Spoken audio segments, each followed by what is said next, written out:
Hello everyone, welcome to gravity tutorials.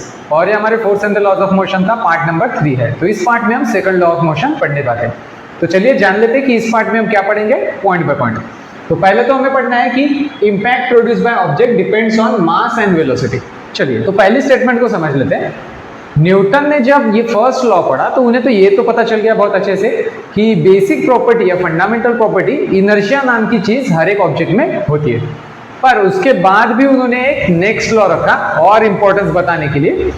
तो उसमें उन्होंने कहा कि हर एक ऑब्जेक्ट के पास एक फंडामेंटल प्रॉपर्टी होती है और उस प्रॉपर्टी को उन्होंने नाम दिया मोमेंटम। तो चलिए जान लेते हैं मोमेंटम का एग्जैक्टली मीनिंग क्या होता है। तो देखो, नॉर्मली आपको पता है छर्रे आपने देखे होंगे जो आपके साइकिल वगैरह में होते हैं।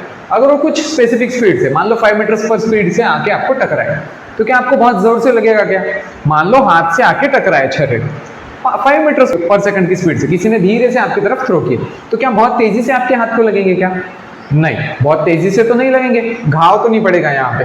पर मान लो उस छर्रे की जगह पे अगर कोई कार है और कार वो आपको आके टकराएगी, वो सेम स्पीड से, छर्रे की स्पीड से, जो भागते हुए छर्रे आए थे या फिर किसी ने बॉल थ्रो किया था उसी स्पीड से कार आके टकराएगी, अब क्या होगा? अब बड़ा एक्सीडेंट हो जाएगा। तो यहाँ पे पहली चीज तो ये बताना है कि मास इंपॉर्टेंट क्वांटिटी है। जब भी हमें इंपैक्ट स्टडी करना है, कितने जोर से कोई भी चीज लगेगी, जब हमें ये स्टडी करना है तो एक चीज इंपॉर्टेंट हो जाती है, वो है मास। पर क्या सिर्फ मास काफी है क्या? तो दूसरी चीज क्या जरूरी है? तो मान लो कि अभी छर्रे को हमने धीरे से नहीं फेंका, एक गन में डाला और उसको फायर किया। अब वो छर्रा क्या होगा? बहुत तेजी से आके टकराएगा और क्या होगा? शायद मेरे हाथ के आर पार भी चले जाए। तो इस केस में मुझे बताना है छर्रा चीज तो छोटी सी है, पर क्या वो छोटा सा घाव करेगा या बड़ा घाव करेगा? तो यहाँ पे मुझे काफी तकलीफ होगी, बड़ा सा एक्सीडेंट ही हम उसे बोल सकते हैं। तो यहाँ पे मुझे पता चला कि सिर्फ मास ही नहीं इंपॉर्टेंट है, उसके साथ दूसरी क्वांटिटी क्या है जो इंपॉर्टेंस रखती है? तो वो है वेलोसिटी। तो उन्होंने, न्यूटन ने ये सारी चीजें स्टडी की और उन्होंने क्या बताया? मास या वेलोसिटी ये फंडामेंटल प्रॉपर्टी नहीं है। हर एक ऑब्जेक्ट के पास एक फंडामेंटल प्रॉपर्टी होती है जिसको उन्होंने नाम दिया मोमेंटम। तो चलिए पढ़ लेते हैं मोमेंटम का मीनिंग क्या होता है। The momentum of an object is defined as the product of its mass m and velocity. और मोमेंटम का फॉर्मूला क्या दे रखा है? P equals to m into v. तो उन्होंने इस तरह से डिफाइन किया कि इम्पैक्ट स्टडी करने के लिए जो चीज इंपॉर्टेंट होती है उसको हम मोमेंटम कहते हैं। और मोमेंटम का फॉर्मूला उन्होंने क्या दिया? Mass into velocity. और उन्होंने कहा कि ये फंडामेंटल या बेसिक प्रॉपर्टी है। किसी ऑब्जेक्ट के पास चाहे मास हो या ना हो, मोमेंटम हो सकता है, ऐसा उन्होंने तभी गेस किया था। तो उस जमाने में तो हमें पता भी नहीं था कि कोई ऐसी मासलेस चीज होती भी है। जैसे मान लो आपने एटम कंसिडर किया, एटम तो सबसे छोटा पार्टिकल है, क्या उसको मास होता है? तो आपने इलेक्ट्रॉन, प्रोटॉन, इनके मास शायद स्टडी कर लिया हो 9th में। पर हर एक चीज को यहाँ पे मास होता है ये तो हमें पता ही चल चुका है। पर क्या कोई ऐसी चीज हो सकती है जिसको मास नहीं है? क्या आपने कोई ऐसी चीज स्टडी की है? तो आपको हायर स्टडीज में आती है एक्चुअली, तो उसको हम कहते हैं लाइट या फिर रेडिएशंस। तो इलेक्ट्रोमैग्नेटिक रेडिएशंस, किसी भी बल्ब से निकलने वाले या सन से निकलने वाले रेडिएशंस जो होते हैं उनको मास नहीं होता है, पर उनको प्रॉपर्टी जो कि है मोमेंटम, ये फंडामेंटल प्रॉपर्टी उनके पास होती है। तो ये बड़ी अजीब चीज है, जबकि हमने कहा है कि मोमेंटम मतलब क्या है? Mass into velocity. मास के 0 होने के बाद वेलोसिटी कितनी भी हो तो भी मोमेंटम कितना होना चाहिए? 0 होना चाहिए। पर ऐसा नहीं होता है। मास नहीं होने के बावजूद भी कुछ ऑब्जेक्ट्स को, या कह सकते हैं इलेक्ट्रोमैग्नेटिक रेडिएशंस को, मोमेंटम एग्जैक्टली होता है। और ये बहुत अजीब चीज है, इसलिए हमने यहाँ पे कह दिया कि न्यूटन ने जो भी कंक्लूजन्स ड्रॉ किए थे अपनी स्टडी से वो सही थे। उन्होंने ये प्रेडिक्ट किया था कि मास फंडामेंटल क्वांटिटी नहीं है। फंडामेंटल क्वांटिटी क्या है? तो फंडामेंटल क्वांटिटी मोमेंटम है। तो आपको इसके बारे में नहीं पढ़ना है फंडामेंटल क्वांटिटी, आपको सिर्फ इतना ही जानना है कि फिलहाल हम स्टडी कर रहे हैं मोमेंटम का। और मोमेंटम का मतलब क्या होता है? Mass into velocity. और अब ये मोमेंटम जो क्वांटिटी है ये एक वेक्टर क्वांटिटी है। वेक्टर क्वांटिटी मतलब क्या होता है? वेक्टर क्वांटिटी मतलब ऐसी क्वांटिटी जिसको डायरेक्शन हो और मैग्नीट्यूड भी हो। अब सारे क्वांटिटीज में मैग्नीट्यूड तो होता ही है। जैसे मान लो आपने मास बोल दिया तो कितना बोलेंगे मास? 5 kg। 5 नंबर तो आपको लगाना ही पड़ेगा, पर क्या डायरेक्शन बतानी पड़ती है क्या? तो डायरेक्शन बताने की कोई जरूरत नहीं है। और जब आप वेट गिनते हो तो वेट में क्या होता है? तो आपको बताना पड़ेगा 60 न्यूटन मेरा वेट है और किस डायरेक्शन में, तो मुझ पे फोर्स किस डायरेक्शन में लग रहा है? अर्थ की वजह से। तो नीचे की डायरेक्शन में मुझ पे फोर्स लग रहा है। तो यहाँ पे वेट जो क्वांटिटी हो गई वो क्या हो गई, वेक्टर क्वांटिटी हो गई। उसी तरह से मोमेंटम भी एक वेक्टर क्वांटिटी है, उसमें आपको मैग्नीट्यूड भी बताना पड़ेगा और डायरेक्शन, किस डायरेक्शन में मोमेंटम वो भी आपको एक्सप्रेस करना पड़ेगा। उसका यूनिट क्या है, तो उसका यूनिट है केजी मीटर्स पर सेकंड। तो यहाँ से भी देख के आप बता सकते हो मास का यूनिट क्या होता है केजी, वेलोसिटी का यूनिट क्या होता है मीटर्स पर सेकंड। तो यहाँ पे केजी मीटर्स पर सेकंड ये मोमेंटम का यूनिट हो जाएगा। तो चलिए, तो इसके बाद अगर आपको मोमेंटम समझ में आ गया तो इसके बाद हम समझ सकते हैं कि सेकंड लॉ क्या कहने की कोशिश कर रहा है। तो सेकंड लॉ कहता है the rate of change of momentum of an object is proportional to the applied unbalance force in the direction of the force. ये क्या कह रहा है कि मोमेंटम चेंज होता है, किस वजह से मोमेंटम चेंज होता है, तो फोर्स लगाने से। पर ये कुछ रेट की बात कर रहा है, यहाँ पे बोल रहा है rate of change of momentum. Rate of change मतलब क्या, कितने जल्दी जल्दी मोमेंटम चेंज हो रहा है। मतलब यहाँ पे हमें टाइम को भी कंसिडर करना है, कितने तेजी से मोमेंटम चेंज हो रहा है, कितने तेजी से मोमेंटम बढ़ रहा है या घट रहा है। ये किस पे डिपेंड करता है, कहाँ है, इज डायरेक्टली प्रोपोर्शनल टू, किस पे डिपेंड कर रहा है ये, तो अनबैलेंस्ड फोर्स। तो आपने प्रीवियस लेक्चर में अनबैलेंस फोर्स पढ़ लिया है, अनबैलेंस फोर्स से डायरेक्टली प्रोपोर्शनल होता है rate of change of momentum. और जो चेंज ऑफ मोमेंटम है ना वो किस डायरेक्शन में होगा, तो वो भी ये बता रहा है कि उसकी डायरेक्शन क्या होगी, जो भी अनबैलेंस फोर्स की डायरेक्शन होगी वही चेंज ऑफ मोमेंटम की डायरेक्शन होगी।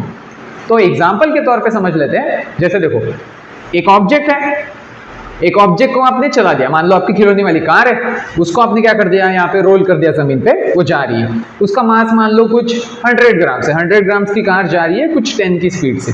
तो उसका मोमेंटम कैसे निकालोगे आप, मास और वेलोसिटी को क्या कर दोगे, मल्टीप्लाई कर दोगे।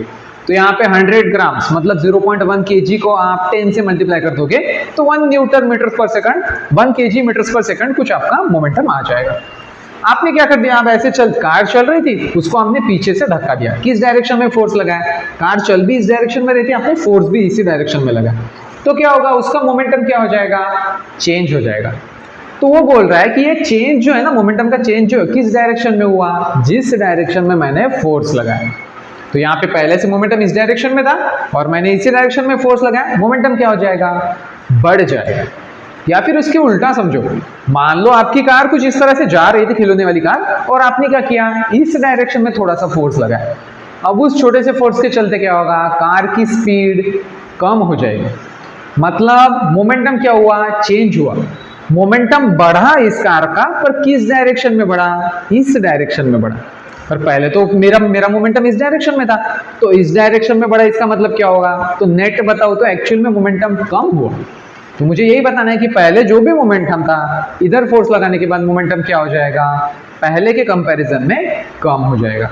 तो यही वो बात बता रहा है कि डायरेक्शन के बारे में बता रहा है कि चेंज ऑफ मोमेंटम वो किस डायरेक्शन में होता है, तो जिस डायरेक्शन में आप फोर्स लगाते हो उसी डायरेक्शन में चेंज ऑफ मोमेंटम होता है। तो चलिए इसके बाद हम स्टडी कर लेते हैं कि इस लॉ को हम मैथमेटिकली कैसे पुट करेंगे और उसको किस तरह से फिर बाद में न्यूमेरिकल्स में अप्लाई करेंगे। तो चलिए पढ़ लेते हैं सेकंड लॉ ऑफ मोशन का मैथमेटिकल डेरिवेशन।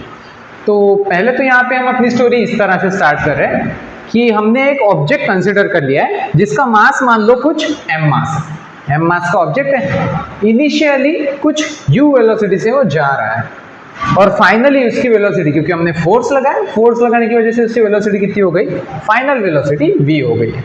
तो इस केस में चेंज ऑफ मोमेंटम कैसे बताएंगे हम, मोमेंटम कितना चेंज हुआ, तो हम चेंज हमेशा ऐसे बताते हैं, फाइनल कितना था माइनस इनिशियली कितना था। तो यहाँ पे हमने कुछ इस तरह से लिखा है, चेंज ऑफ मोमेंटम मतलब क्या, फाइनल मोमेंटम, ये mv है और माइनस क्या कर दिया, इनिशियल मोमेंटम।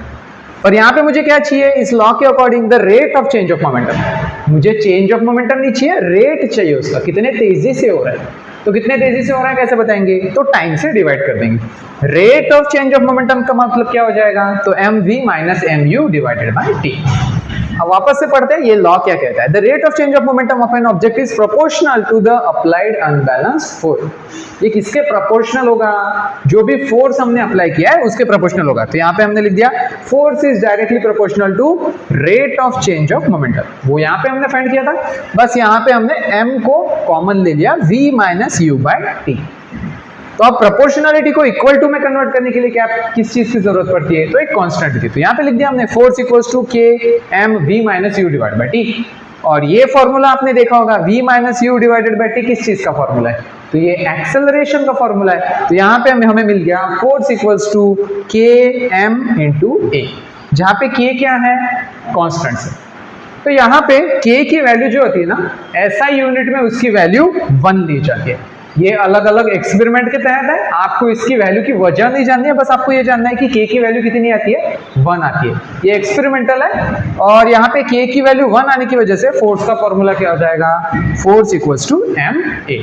फोर्स का फॉर्मूला है मास इनटू एक्सेलरेशन।